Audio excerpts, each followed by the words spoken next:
Assalamu alaikum. In this video, we will discuss about height hold autopilot. हमने पिछली video में altitude autopilot को design किया था। आप देख सकते हैं मेरी पिछली वीडियो, और हमने उसमें पूरा के क्यू और के टी एच पूरा सब डिफ़ाइन किया था, और सारा हमने नेगेटिव गेन जो भी गेन सारे मैंने डिफ़ाइन किए थे। आप पिछली वीडियो में देख सकते हैं डिमक्स लगाया था, डिमक्स के बाद एडर लगाया था ऑल्टीट्यूड के लिए। आज हमने कंपनसेटर के ऊपर काम करना है कि कंपनसेटर कैसे डिज़ाइन करना है।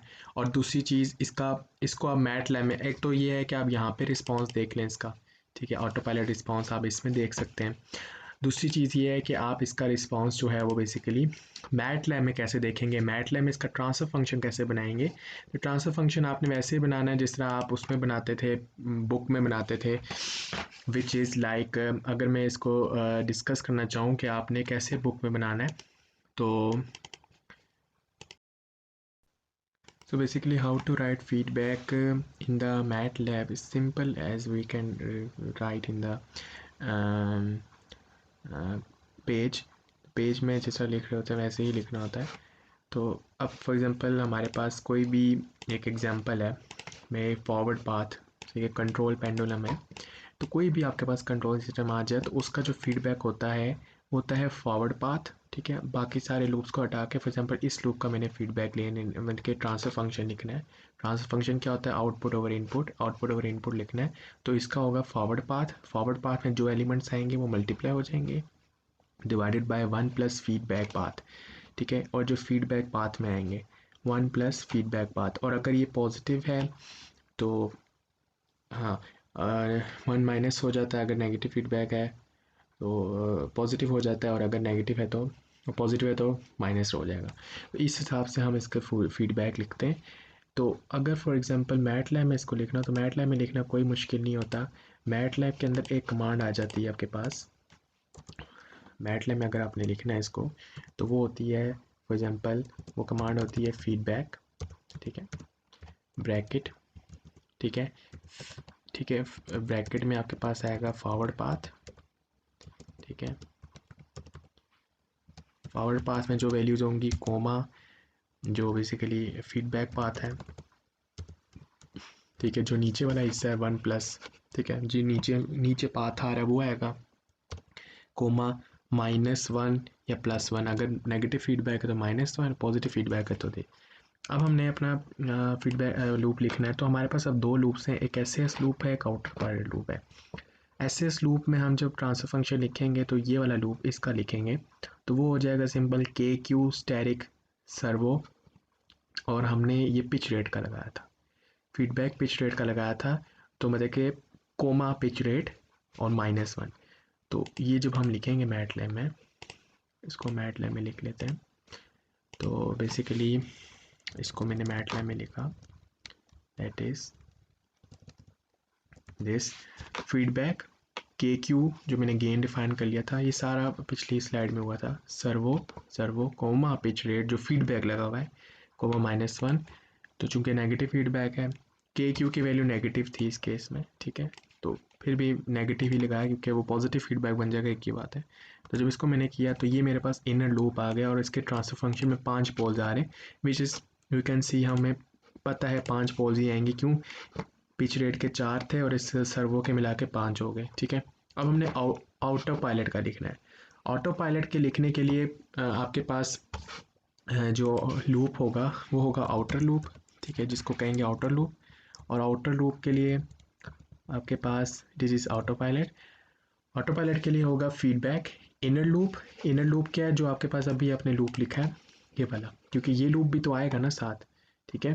इनर लूप स्टैरिक के टी एच, ठीक है, जो के टी एच है, के टी एच स्टैरिक, इसका जो एक फीडबैक बन गया है वो, फिर स्टैरिक, और इधर हाइट का, ठीक है, हाइट का हमने डायरेक्ट लिख लिया था, हाइट का हमने थीटा माइनस अल्फा करके डिफाइन कर लिया था। मैटलैब में भी लिख सकते हैं, उसकी भी टेक्निक्स हैं, लेकिन अगर आप दूसरी तरीके से करते हैं ये बात है।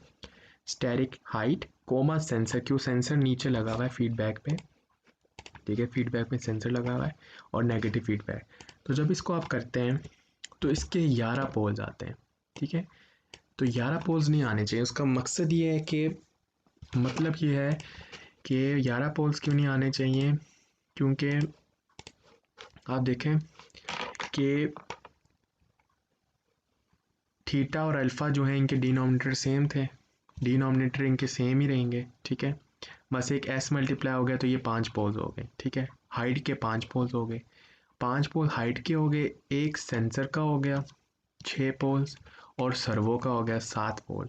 तो टोटल 7 पोल होने चाहिए, ठीक है, 7 पोल। लेकिन 11 आ रहे हैं, 11 इसलिए आ रहे हैं क्योंकि इसमें बेसिकली मैटलैब जो है, मैटलैब तो नहीं करता, हमने कमांड ऐसी दी है कि बेसिकली इसमें वो सारे पोल्स दे देगा, ठीक है। वो पोल्स कैंसिल नहीं कर रहा, जो एक्स्ट्रा पोल आ रहे हैं, जो ऐसे पोल ज़ीरो आ रहे हैं जो सिस्टम के अंदर काम के नहीं है, कोई सिस्टम के अंदर काम के नहीं है, तो इस वजह से आ रहा है। तो जब भी ऐसा केस हो कि आपको लग रहा हो हाँ ये इतने पोज नहीं आने चाहिए, आपने तो देखा था इतने पोज आने चाहिए लेकिन ज़्यादा आ रहे हैं, आपने बस सिंपल एक कमांड लगा लेनी है, ये वाली, auto pilot is equal to min real. कौन सी कमांड है? मिन रियल। मिन रियल और ऑटो पायलट लिखेंगे तो अब आप देखेंगे 7 पोल्स आ गए, ठीक है, 7 पोल्स आ गए और रिस्पॉन्स पे कोई फ़र्क नहीं होगा। आप स्टेप लिखें, आप स्टेप 11 पोल वाला का भी लिखें, इसका भी लिखें, एक ही जैसा स्टेप आएगा, कोई फ़र्क नहीं होगा। लेकिन मसला ये है कि आपका ट्रांसफ़र फंक्शन असली ये है, ऑटो पायलट का असली ये वाला ट्रांसफ़र फंक्शन है, वो वाला नहीं है। तो इसकी वजह से रिस्पॉन्स सेम आएगा। क्यों? क्योंकि वो एक्स्ट्रा पोल है, उनका कोई काम नहीं है, वो रिस्पॉन्स पे कोई फ़र्क नहीं डाल रहे। डेट्स वाई आपने मिन रियल डाला ताकि जो पोल्स हैं एक्स्ट्रा वो सारे कट जाएँ, ठीक है। और अगर आपके पास इसी तरह एक और लूप लगाया हुआ आपने, उसमें भी आपके पास एक्स्ट्रा पोज आएंगे, आपके पास जितने एक्स्ट्रा पोज आ रहे हैं उसको हम मेन रियल से ख़त्म कर सकते हैं। Now come to compensator. Compensator आपने कैसे डिज़ाइन करना है?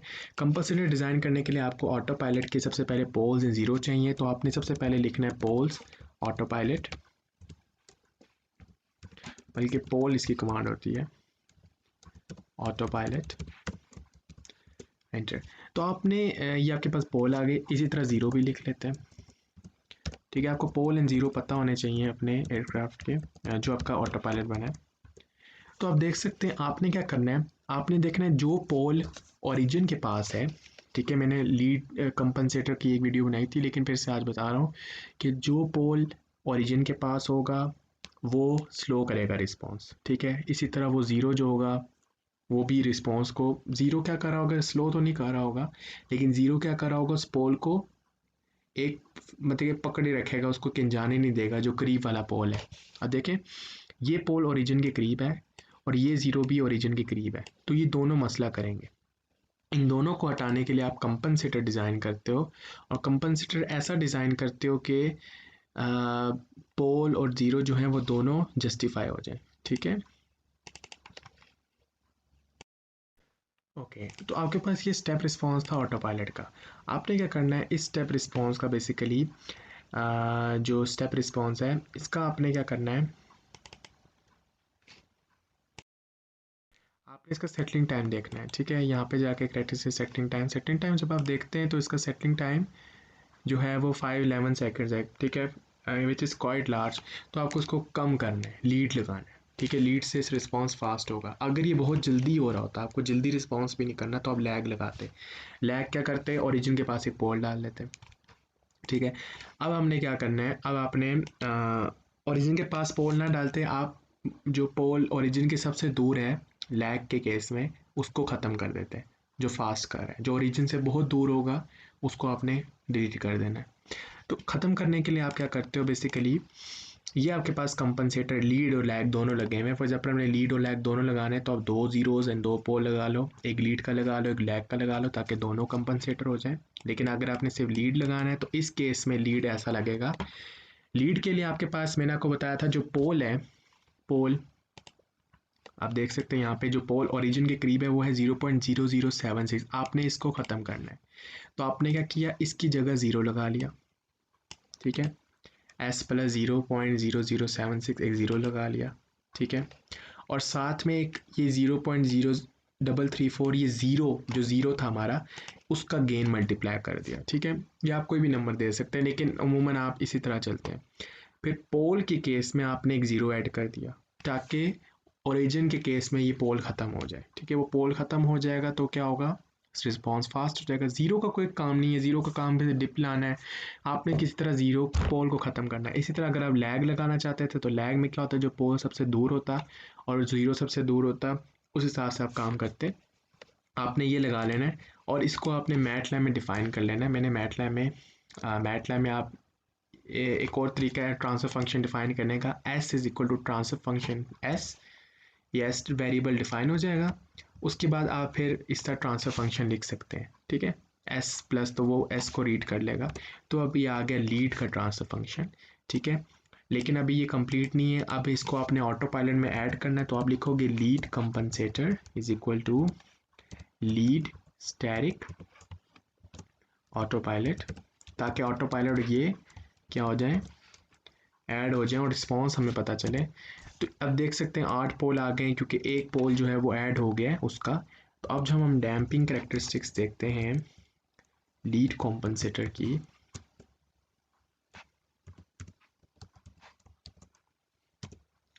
ठीक है, तो आप देख सकते हैं कि वो पोल जो ओरिजिन के पास था वो अब नहीं है, ठीक है। आप देख सकते हैं कि ओरिजिन के करीब 3 पोल हो गई, वही नहीं है, ठीक है।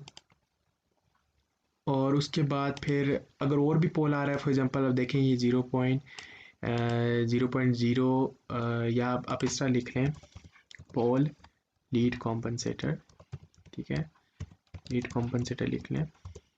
तो आप देखें इसमें वो जो पोल है 0.0076 वो भी आ रहा है, लेकिन इसने क्या किया है कि एक एडिशनली एक पोल जो है वो ऐड कर दिया है, ठीक है। जिस तरह हमारे पास इसमें आ रहा था ना 0.0076, 1 2 3 4 5 6 7, ठीक है। इसने क्या किया, एक और बेसिकली एक एडिशन में हमारे पास एक चीज़ ऐड कर दी है, ठीक है, पोल ऐड कर दी जिससे रिस्पॉन्स थोड़ा फास्ट हो गया। ये भी अच्छा लीड कंपनसेटर नहीं है, आप इसमें एक और चीज़ ऐड कर सकते हैं, आप एक और दफ़ा लीड लगाएं, ठीक है, ज़ीरो को लगाएं, ठीक है, वो उसको कैंसिल आउट करेगा, ठीक है।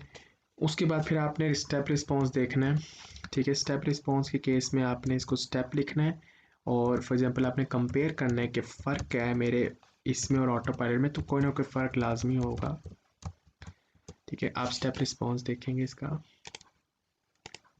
ठीक है, तो आप देख सकते हैं बहुत फ़र्क आ रहा है। आप करेक्टरिस्टिक्स में जाएं, सेटलिंग टाइम में चले जाएं, ठीक है। This is of lead compensator 133 second में सेटल हो रहा है और ये हो रहा था 517। तो ये आपके पास, तो आपने इस तरह पोल ज़ीरो को ऐड कर देना है और रिस्पॉन्स को फास्ट करना है। डिफरेंट आप लीड कॉम्पनसेटर वगैरह लगा सकते हैं। और इसी तरह सिमुलिंग में अगर आपने देखना है, सिमुलिंग में आपने क्या करना है, यहाँ पे एक फॉर एग्जांपल ये LTI सिस्टम जो है, LTI सिस्टम को आपने जो है कॉपी करना है, एंड ये हैंग हो रहा है, LTI सिस्टम को कॉपी करना है, सॉरी, LTI सिस्टम को आपने कॉपी किया और यहाँ पे आपने पेस्ट कर लेना है, ठीक है। इधर आपने इसको लगा लेना है, ठीक है, अटैच हो गया। और यहाँ पे आपने इसको डिफाइन इधर लिख लेना है रीड कॉम्पनसेटर, ठीक है, जो आपका या लीड लिखना है, लीड, क्योंकि आपने इधर लीड ऐड किया था ना, कॉम्पनसेटर तो अपने नाम दिया था लीड। और उसके बाद फिर आप इसको रन कर लें, ठीक है, सेम रिस्पॉन्स आएगा जो उधर आएगा। मर्जी है, आप अपना एनालिसिस सिमुलिंक से आप दिखा सकते हैं, अपना सिमुलिंक से आप कर लें, मैटलैब को ना यूज़ करें, एक ही बात है। आप देखें वही रिस्पॉन्स आ रहा है, जल्दी देख लें आप, उस पर सेटल हो रहा है। It's quite fast. आप डिफरेंट लीड कॉम्पनसेटर लगा सकते हैं, लैग भी लगा के देख सकते हैं, इसमें आप लैग लगा लें, थोड़ा तेज़ हो गया ये, ठीक है। तो this is a video how to use lead compensator and feedback transfer function. तो नेक्स्ट वीडियो में इंशाल्लाह हम स्टार्ट करेंगे lateral dynamics, lateral and direction SS के बारे में स्टार्ट करेंगे और उसके बाद फिर उनके ऑटो पायलट्स पे भी डिस्कस करेंगे। तो इंशाल्लाह अभी इस वीडियो में हमने यहाँ तक जो है लॉन्गिट्यूडनल जो ऑटो पायलट्स हैं वो हमने मेजर जो लॉन्गिट्यूडनल है वो हमने कर लिए हैं। और भी हैं सब फ्लैट पाथ एंगल हैं, वो है वो आगे हम रिव्यूज़ में रखेंगे, एग्जांपल्स करेंगे। लेकिन अब भी हम इंशाल्लाह अब डिस्कस करेंगे लेटरल स्टेबिलिटी एंड डायरेक्शन को। तो इंशाल्लाह आप कनेक्ट रहें और हम इंशाल्लाह लेटरल के ऊपर भी काम करेंगे। तो अल्लाह हाफिज़।